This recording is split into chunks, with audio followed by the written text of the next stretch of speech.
ምዕራፍ 2 ዳግም የምንገናኝ ይሆናል።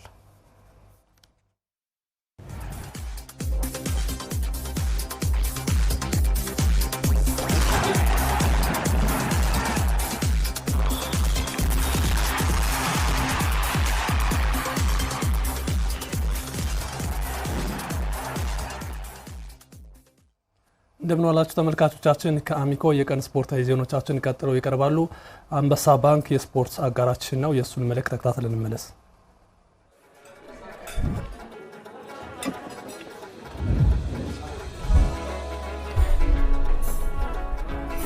ይቅርታ ወንድሜ እንጀራ ጭማሪ። እሺ ጨምራለሁ። በየአይነት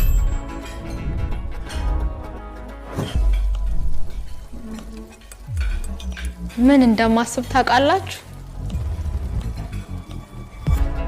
ቶሎ ያለኝን ገንዘብ ቆጥቤ ቦታዬ ማስፋፋት፣ ምግቦቼ ላይ መጠበብ፣ ያልተቀመሱ ያልተለመዱ አሰራሮችን መሞከር። ማን ይሰራው?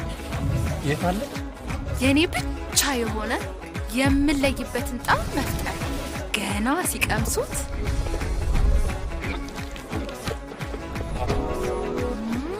ያንን ልዩ ጣዕም ፍለጋ የሚመጡበትን ሬስቶራንት መክፈት፣ በፈጠርኩት ልዩ ጣዕም መታወቅ። እንጀምረው።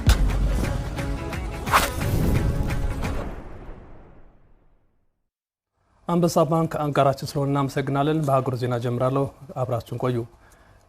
በኢትዮጵያ ፕሪሚየር ሊግ በ19ኛ ሳምንት ትናንት 4 ጨዋታዎች ሲካሄዱ 3ቱ በአቻ ውጤት ተጠናቀዋል። አዳማ ላይ ባህር ዳር ከነማን ከኢትዮጵያ ንግድ ባንክ ያገናኘው ጨዋታ 2 አቻ ተጠናቋል። በአመቱ 12ኛ የአቻ ውጤቱን ባህር ዳር ከነማ ባስመዘገበበት ጨዋታ ግርማ ዲሳሳና ወንደውሰን በለጠ ለጣና ሞገዶቹ 2 ግቦች አግብተዋል።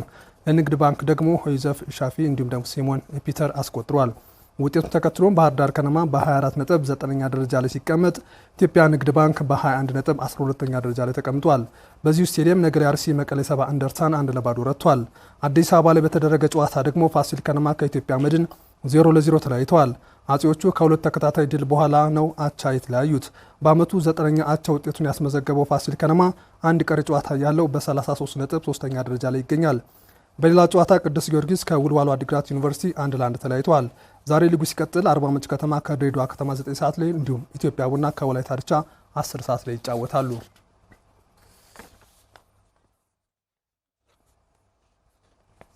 ኢትዮጵያ የታሪክና የባህል ሀብታም በመሆኗ የአፍሪካ ዋንጫን የማዘጋጀት ፍላጎቷ ተገቢ ነው ሲል ባካሪ ሳኛ ተናገረ። የቀድሞ የአርሰናልና ማንቸስተር ሲቲ ተጫዋች አርሰናል የሊጉን ዋንጫ ያነሳል ሲልም ግምቱን ከወዲሁ ተናግሯል። ታሪኩ አይነዋ ተጨማሪውን እንደሚከተለው አቅርበዋል። በፈረንሳዩ ኦግዜር ፕሮፌሽናል እግር ኳሱን ጀምሮ ለእንግሊዞቹ ታላላቅ ክለቦች አርሰናልና ማንቸስተር ሲቲ መጫወት ችሏል። በአውሮፓ ያሉ የፈረንሳይ ብሔራዊ ቡድንም በቀኝ መስመር ተከላካይነት 65 ጨዋታዎች ላይ ተሰልፏል።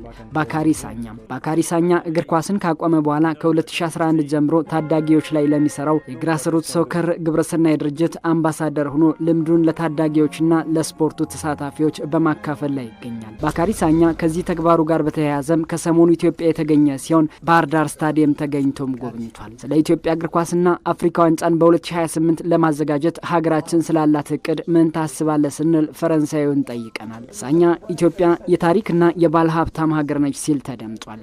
Well, you know, Ethiopia is a big nation. ታውቃለህ ኢትዮጵያ ትልቅ ሀገር ነች፣ ምድረ ቀደምትና የሰው ልጆች መገኛ።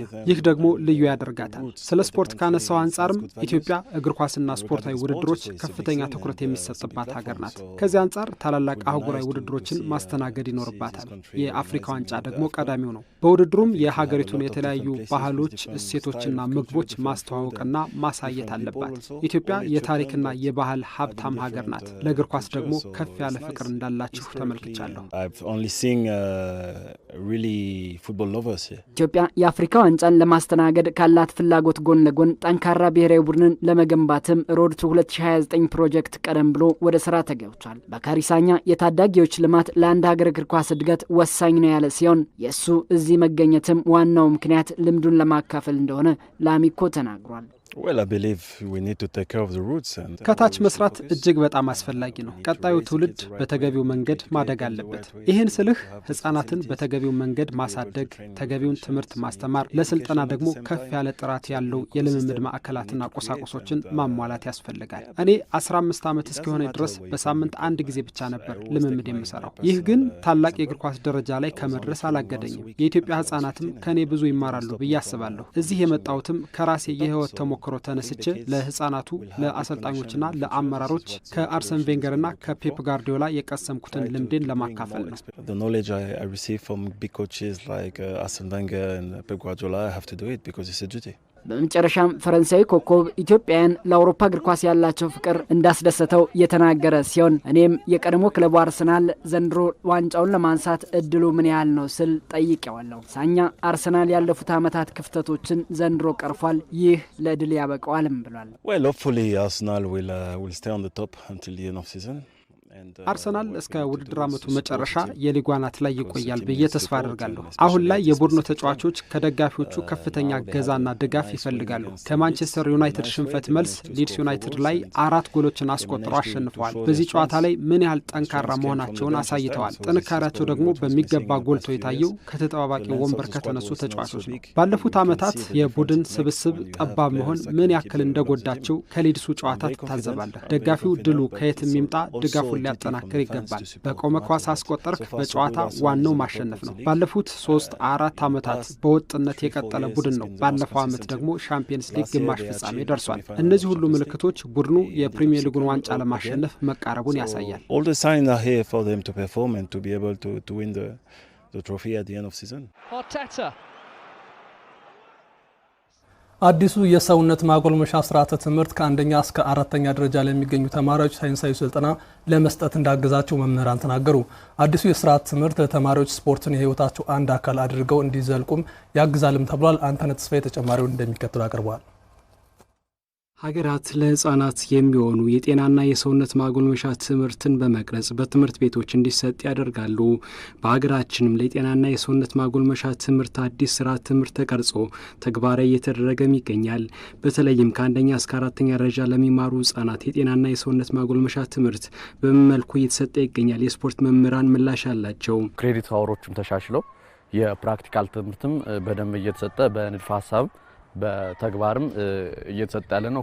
ከዚህ በፊት በነበረው የትምህርት አሰጣጥ ከሳይንሳዊ ትምህርት አንፃር ሳይንሳዊ ትምህርትን ከመስጠት አንፃር እንደ ስፖርት ሳይንስ በጥሩ ሁኔታ ክሬዲት አወሮች ተጨምረው የሳይንስ ትምህርቶች በደንብ ተካተው እየተሰጡ ይገኛሉ። ክላስ ላይ በደንብ ሳይንሱን ከተማሩ በኋላ ነው ተግባሩን የሚሰሩት። ስለዚህ አሁን ይቀላል ማለት ነው። ምክንያቱም የሚሰሩትን ስራ ክላስ ላይ ያውቁታል። ሳይንስ የትኛው እንደሚጠቅም ያውቃሉ። ስለዚህ በቀላሉ መንገድ መስራት ይችላልና ያሁኑ በጣም መልካም ነው። ለህፃናት እየተሰጠ ያለው ይህ የጤናና የሰውነት ማጎልመሻ ትምህርት ህፃናት በተገቢው መልኩ እንዲከታተሉ እያደረገና ወላጆችም ህፃናት በተለያዩ የስፖርት እንቅስቃሴዎች እንዲሳተፉ እያደረገ መሆኑን ተናግረዋል። ወላጅ አሁን ላይ ብዙ ልጆቹን በተለያዩ ስፖርታዊ እንቅስቃሴ እንዲሳተፉ ይፈልጋል። በተለይ በከተማችን ብዙ የእግር ኳስ ፕሮጀክቶች ላይ ፕሮጀክቶች አሉ ኢቭን በክፍያ የሚሰሩ ወላጆች እነዚህ ነገሮች ላይ ስናያቸው በሰፊው እየተሳተፉ ነው ያለ። የልጆች ፍላጎትና የወላጅ ፍላጎት ሲታይ ከዚህ በፊት ከነበረው በጣም ከፍ ያለ ነው። ስፖርት ላይ ቤተሰቦችም ትኩረት እያደረጉ ነው። እኛንም ይገፋፉናል። ልጆችንም በዛ ደረጃ ነው ያለው። ስለዚህ በደንብ እየተሰራ ነው። ታዳጊዎች ላይ ወላጆችም ፍላጎት አላቸው። ከአንደኛ እስከ 4ኛ ደረጃ ያለው የጤናና የሰውነት ማጎልመሻ ትምህርት ከሌሎች የትምህርት አይነቶች ጋር ይሰጥ እንደነበር የገለጹት የክልሉ ትምህርት ቢሮ የጤናና ሰውነት ማጎልመሻ ትምህርት ባለሙያ አቶ ጌታነህ መንግስት አሁን ግን በአዲሱ ስርዓተ ትምህርት ራሱን ችሎ እየተሰጠ ነው። ከዚህ በፊት በተለይ ከአንደኛ እስከ 4ኛ ክፍል የጤናና የሰውነት ማጎልመሻ ከሌሎች የትምህርት አይነቶች ጋር ነበር የሚሰጠው። ስታቲስቲክስ ኤንድ ፊዚካል ኤዱኬሽን ተብሎ ነበር የሚሰጥ የነበረው። ማንን ይይዛል? ስታቲስቲክስ ኤንድ ፊዚካል ኤዱኬሽን የጤናና የሰውነት ማጎልመሻን ይይዛል፣ ስዕልን ይይዛል፣ ስነ ጥበብን ይይዛል።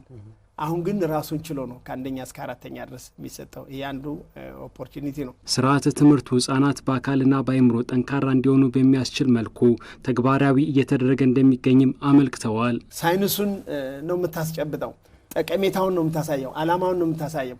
ስለዚህ ላይፍ ሎንግ ነው። ስፖርተኛ እንዲሆኑ የማድረግ ብቻ ሳይሆን በህይወት ዘመናቸው በማንኛውም በሚሰማሩበት የስራ መስክ ሁሉ ጤናማና በአእምሮም በአካልም የዳበረ ፈጣን ጠንካራ ትውልድ ከመፍጠር አንፃር ነው የሚቃኘው።